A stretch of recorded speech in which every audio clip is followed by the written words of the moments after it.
Good evening, this is NN News. I am Olajumoke Olatunji. 13 persons, including women and children, were reported to have been killed during an attack at Joel village of Riom local government area in Plateau State on Tuesday night. The management committee chairman of the local government, Emmanuel Jugo, says the attack was carried out by suspected Fulani herders and the victims have been given a mass burial. Jugo stated he was called to inform that the people were gotten unawares as usual. They started shooting sporadically, and when people were running helter-skelter, some of them were met on the road and were killed. The presidency in a State House press release says President Muhammadu Buhari has spoken with Leah Sharibu's mother, the Dapchi secondary school girl kidnapped by Boko Haram terrorists. President Buhari assures her on Wednesday that his administration will do everything it would to bring back a daughter. Leah was adopted alongside with 109 of her schoolmates on February 19 in their school in Yobe State. All others have been released except her. The National Working Committee of the All Progressives Congress has cancelled the governorship primary of Zamfara State. It took the decision after accepting the recommendation of Professor Abubakar Fakir-led APC panel sent to conduct the exercise. APC National Working Committee says it took the decision because of election malpractices, including snatching of election materials and result sheets by the state government officials, which were taken to the government house, Guse. The committee says the primary was also marred by violence. In Ogun State APC governorship primary, there were reports of several irregularities with two parallel primaries. Dapo Abiodun was declared winner of the Ogun State All Progressives Congress governorship primary election on Tuesday night by the Muhammad Ndabawa-led electoral committee through the direct primary. Ndabawa says the election was conducted 236 wards across the 20 local government areas. He says Abiodun polled 102,305 to win. Other contestants, Jimmy Lawal scored 51,000 votes, Abimbola Ashiru with 29,000 votes, Gwenga Kaka with 17,000 votes, Abayomi Hunye with 9,000 votes, Adekune Akinlade with 23,000 votes. Ndabawa said he was not aware of such primary earlier conducted by committees set up by the state APC and the subsequent declaration of Abubakar Adekune Akinlade as winner by state chairman Adering Adebi.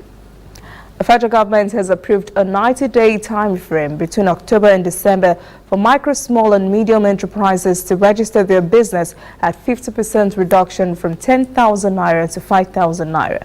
Vice President Yemi Osinbajo says at the launch of the 19th edition of the National MSMEs Clinics in Enugu that the move is to ease the process of registering small businesses in the country. It says the reduction will afford more SMMEs an opportunity to formalize their businesses. Osho State Resident Electoral Commissioner Olusegun Agbaje has vowed to resign his appointment if the Supreme Court finds the Independent National Electoral Commission guilty in the conduct of the recently conducted governorship election in the state. Agbaje said during the presentation of certificates of return to the Osho State Governor-elect Boyega Oyetola of the All Progressives Congress. He says those who were dissatisfied with the outcome of the election had the right to seek redress at Election Petition Tribunal, where the petition or the case would be examined by the panel. Agbaje said he and other INEC officials were very neutral during the conduct of the Osun governorship election. The immediate past governor of Kebbi State, Saudi Usman Dakingari, has been docked by the Independent Corrupt Practices and Other Related Offences Commission, ICPC, for alleged misapplication of the sum of 1 billion naira state-owned fund. The ICPC says in a press statement that Dakingari was accused of conniving with the then Commissioner of Finance, Mohammed Bello Tunga, and the Secretary to the State Government, Alhaji Garba Rabiu Kamba, to defraud the state. Dakingari was the state governor between 2007 and 2015. The former governor was therefore arraigned on a 6-count charge of offences bordering on criminal conspiracy, theft, conferring corrupt advantage on political cronies, and using position for gratification. Also, the Economic and Financial Crimes Commission, EFCC, has arraigned Gbenga Makanjola, the Deputy Chief of Staff to the Senate President, Bukola Saraki, and 2 others over alleged involvement in 3.5 billion fraud. Makanjola was docked alongside Melrose General Services Limited and Obiora Mobi on an 11-count charge bordering on the alleged offense before a federal high court in Ikoyi, Lagos. But Makanjola and other defendant pleaded not guilty to the alleged offense. The Central Bank of Nigeria says with its current level at over $44 billion, there is no cause for alarm. The Apex Bank's acting director, Corporate Communications, Isaac Okorafor, said not only does the CBN have the reserves to defend the naira, it is also sufficient to encourage small business to produce to boost the economy. He added that the country's current reserves level could support between 17 to 20 months of imports compared to the international standard, which stipulated for at least 3 months of imports to remain at a comfortable level. The Chief Legal Officer and Company Secretary, Eco Electricity Distribution Company, Wala Joseph Ojoye, has said the firm plans to attain 100% customer complaint resolution level before year-end. Joseph Ojoye said this at a press conference to highlight activities of the Disco's Customer Service Week holding this week. She said the company was rated in the first position in the area of customer complaint resolution in the Nigerian Electricity Regulatory Commission's first quarter 2018 report. According to her, EcoDisco currently stands at 82.3% level in customer complaint resolutions. Joseph Ojoye hinted that investors had recently invested in acquiring more meters, which will be rolled out soon.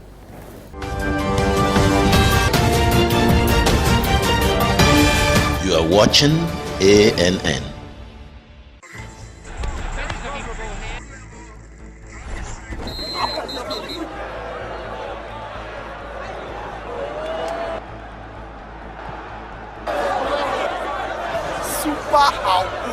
MTN gives 2,000% bonus for reactivating your MTN SIM.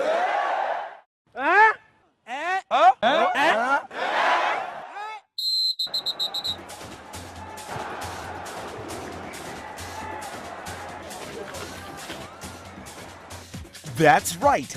If you haven't used your MTN SIM for 45 days or more, recharge now and get 2,000% bonus. That's right, 2,000% bonus for your first recharge of every month.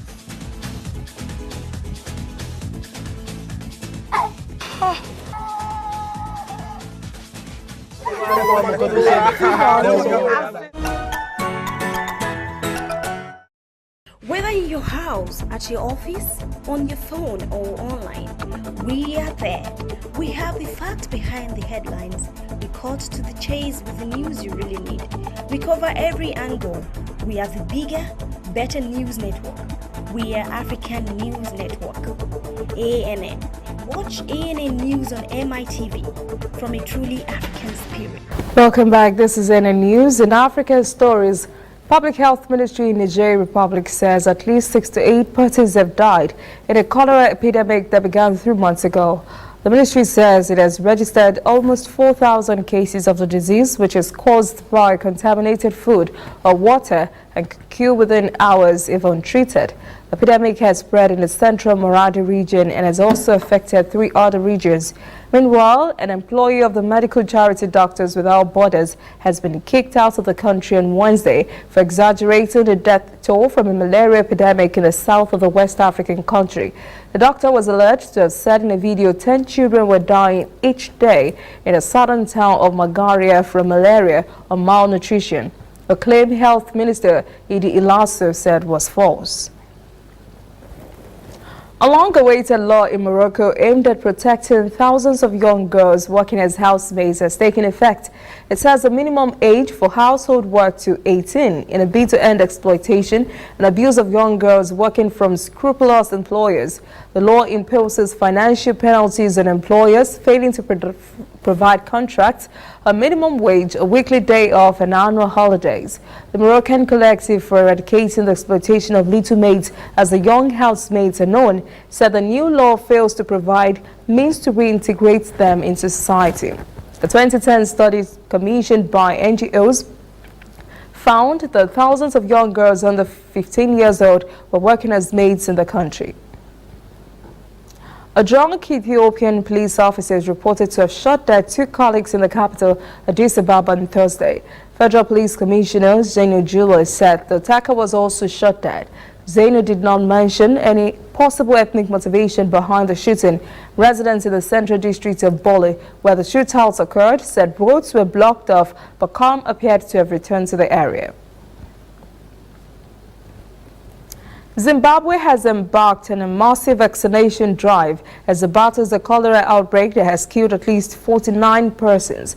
The government says the outbreak has sickened more than 9,000 people, most in the capital, Harare, since last month. Health Minister Obadiah Moyo said the vaccination campaign, with help from the World Health Organization, is targeting more than 500,000 residents between Wednesday and Sunday. Moyo says close to 1 million more persons will be vaccinated starting next week. Many fear a repeat of 2008 when cholera killed more than 4,000 persons nationwide. The Khartoum airport in the Sudan's capital is temporarily closed because of an accident involving 2 military planes on the runway of the airport on Wednesday. International flights are now being diverted to Port Sudan. An airport official says 8 persons were injured as the 2 aircraft collided. People have also tweeted pictures of the aftermath of the crash showing 2 wrecked airports. This is the 3rd aircraft accident to affect Sudan's military in just under a month. 3 school children have died in Uganda after being struck by lightning in Yombe district. The pupils between 9 and 10 years died on the spot at Munguyo Primary School when a lightning struck on Wednesday. Ugandan Red Cross Society spokeswoman Irene Nakasita says a total of 75 children were affected. 53 have since been treated and discharged from hospital. Heavy rains also destroyed homes and claimed the lives of 2 persons elsewhere in the country. The Uganda National Meteorological Authority have recently issued a warning about heavy rain, thunderstorms and lightning. Some health workers tackling an Ebola outbreak in Democratic Republic of Congo have been attacked and severely injured by angry residents who believe the virus is not real. The 3 rocks at 4 local Red Cross health workers as they were transporting dead bodies for burial in Butembo. More than 100 persons have died since the start of the outbreak in the country 2 months ago. Meanwhile, campaign group Human Rights Watch has called for an investigation into a series of massacres in Beni, east of DR Congo. It wants the International Criminal Court and UN peacekeepers to investigate and prosecute those responsible for more than 200 civilians being killed this year. Attacks are complicating efforts to tackle the Ebola outbreak in the country. We'll take a break and we'll be right back. Please join us again.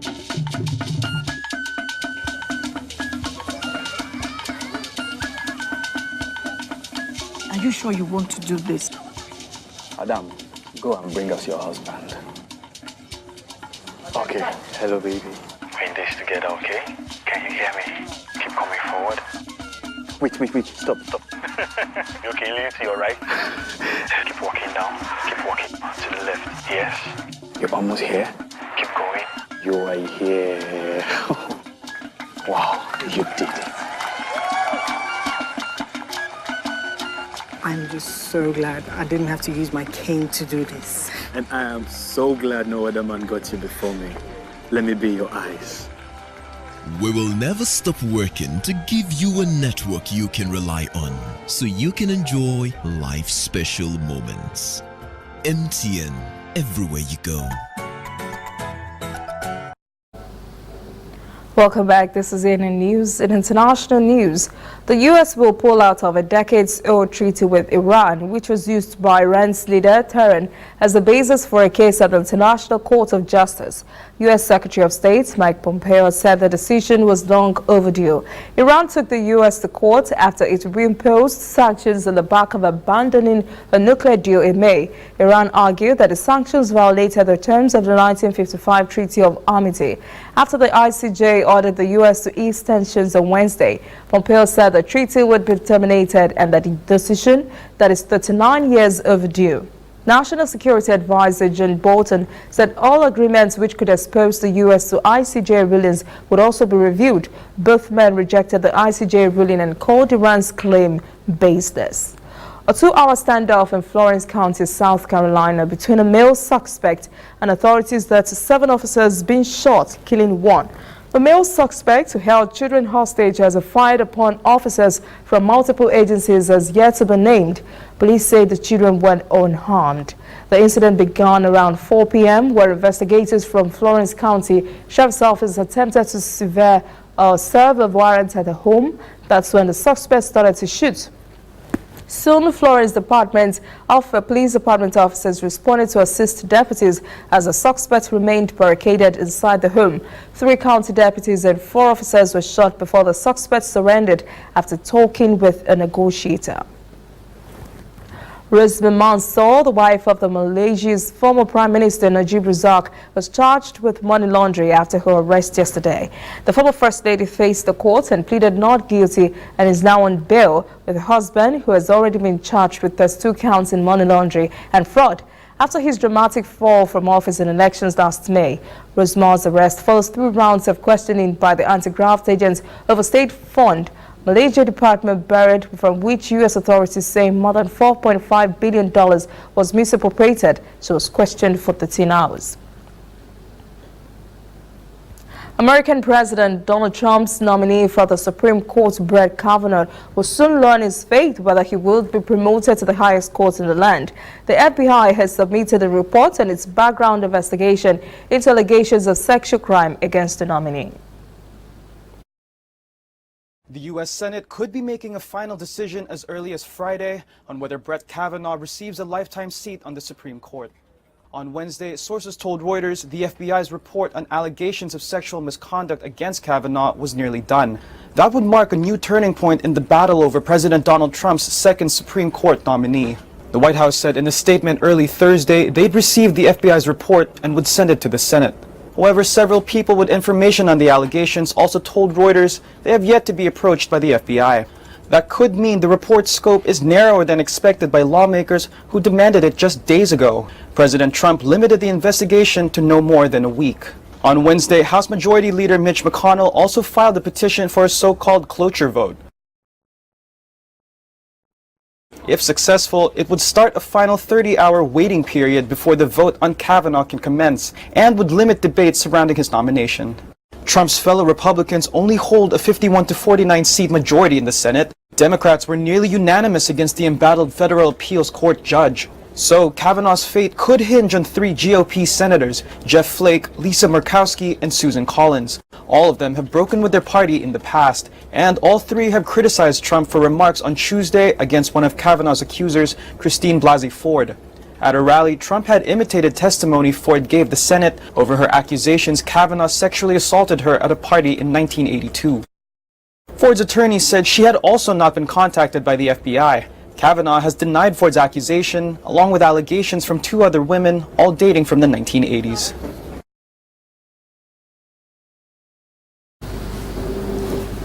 A row over consensus objection has broken out in Ireland as legislation to introduce abortion services is brought before Parliament today. Anti-abortion doctors have said they do not wish to be forced to refer a pregnant woman seeking a termination to another doctor. Ireland voted to overturn its abortion ban in a referendum in May. The bill allows for abortion services to be provided on demand up to the 12th week of a pregnancy in the case of a fatal abnormality or where the physical or mental health of the mother is in danger. Health Minister Simon Harris has said that the termination will be made free of charge. The bill also allows for doctors to opt out of performing the procedure. We'll take another break. When we come back, it'll be time for sports.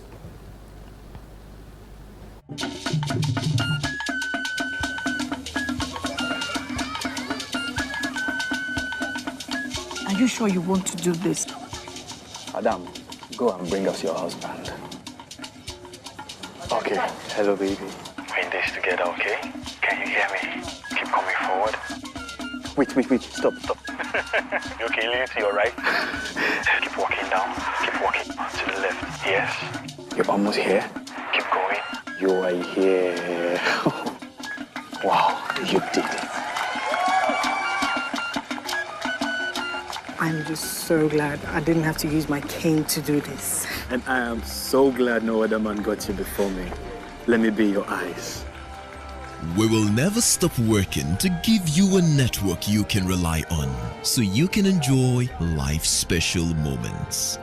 MTN, everywhere you go. Welcome back. This is in the news. In sport, Nigerian youngster Oyinlowo Quadri has been sent packing from the ongoing Lagos Open Tennis Championship. Quadri lost Ukrainian Valeria Strakova by 6-2, 6-3 straight sets at the Lagos Lawn Tennis Club on Wednesday. In a post-match chat, Quadri says, quote, "It was a very good game and I played very well. She's way ahead of me as a professional and still an amateur at the senior level." Kenyan coach Sebastian Migno's patience is now running out and could walk away from the team. The French tactician, who signed a 3-year deal, is owed a salary accruing 6 million shilling and now threatening to walk away if this is not sorted out. The coach has given a notice until October 15 to have the issue sorted out, or else he will take the next flight home. The Kenyan team is set to meet Ethiopia in a crucial match for the AFCON qualifiers in October 10. That is any news this evening. Thank you for joining us. For details on this and other stories, visit our website, tnnafrica.net. Conversation continues on our social media platforms, Twitter, Instagram, and Facebook at TNN Africa TV. I am Olajumoke Olatunji. Have a pleasant evening.